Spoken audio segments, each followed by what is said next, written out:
Jangan takut mengikuti rencana Tuhan. Inilah cara dan contoh hasilnya.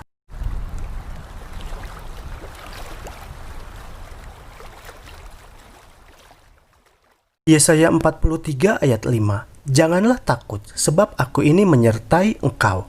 Aku akan mendatangkan anak cucumu dari timur, dan aku akan menghimpun engkau dari barat. Dalam kitab Yesaya, bunyi ayat tersebut adalah yang ke-6 kalinya menyebutkan perkataan jangan takut. Nasihat itu diberikan untuk orang Israel, khususnya kepada bangsa Yehuda untuk jangan takut dalam menuruti kehendak Tuhan. Nabi Yesaya mempunyai pekabaran agar orang-orang Yehuda mengikuti rencana Tuhan untuk tunduk kepada bangsa Babilonia. Karena Tuhan mempunyai rencana agar mereka menjadi saksi-saksi Tuhan. Tertulis dalam Yesaya 43 ayat 10.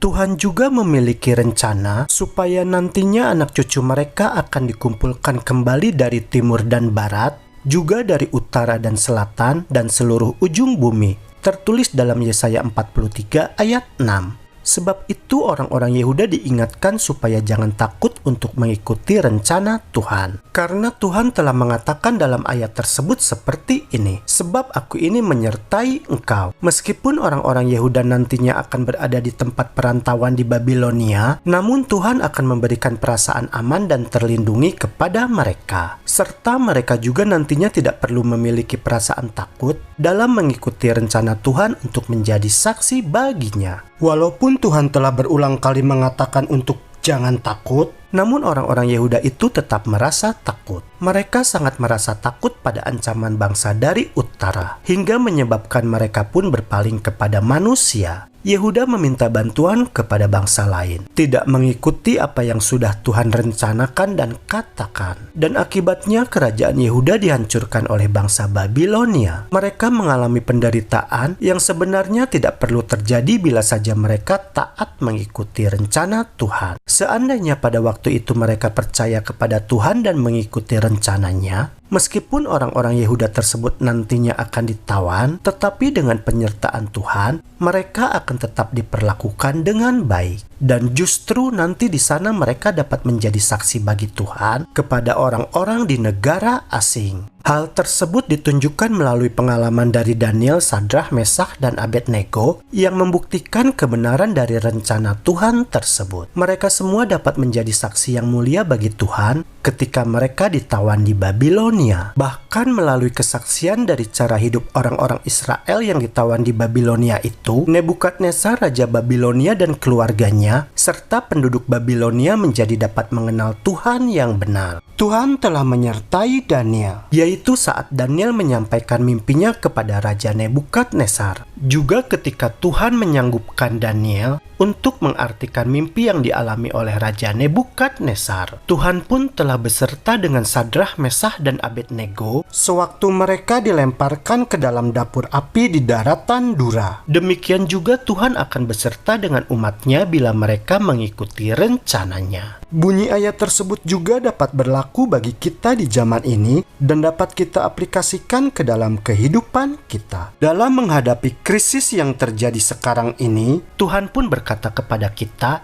jangan takut, aku besertamu. Kita jangan takut untuk mengikuti rencana Tuhan. Tuhan menghendaki agar kita tetap percaya kepadanya sebagai juru selamat. Yohanes 3 ayat 16. Percaya bahwa Yesus pasti akan datang kembali. Yohanes 14 ayat 1-3. Dan kita menantikan kedatangannya dengan kehidupan yang tidak bernoda. 2 Petrus 3 ayat 14. Tuhan juga menghendaki agar kita mempunyai gaya hidup yang selalu berdoa. 1 Tesalonika 4 ayat 17. Kita juga harus tetap setia dalam iman dan menuruti kehendaknya. Wahyu 14 ayat 12. Kita harus mempunyai kehidupan yang menyembah dan memuliakan Dia. Wahyu 14 ayat 7. Tuhan menghendaki supaya kita memuliakan Dia dengan makanan, minuman, dan segala tindakan kita. 1 Korintus 10 ayat 31.